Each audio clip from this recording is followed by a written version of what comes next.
Allah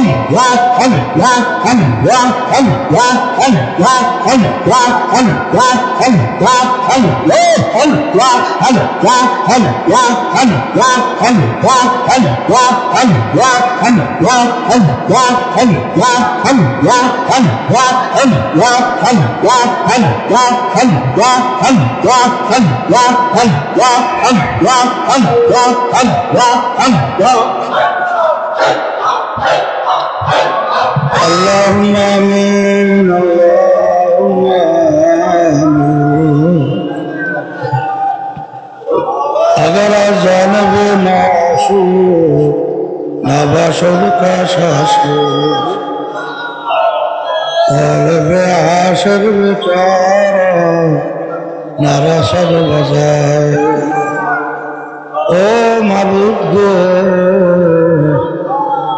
দয়া করে আপনি আমাদের জীবনের গুনাহ কাদাগুলো মাফ করে দেন মালিক। দয়া করে আমাদের কলবের ভিতরে আপনার মারুফতের নূরের বাতি জ্বালায় দেন। আমার দয়ার মালিক, শয়তান এবং নফসের ধোঁকা থেকে আপনি আমাদেরকে হেফাজতে রাখেন। ইয়া আল্লাহ, যখন ডাক দেবেন ইমান সরকারের ভক্তি সফর দাস বাতুবানি হিসাবে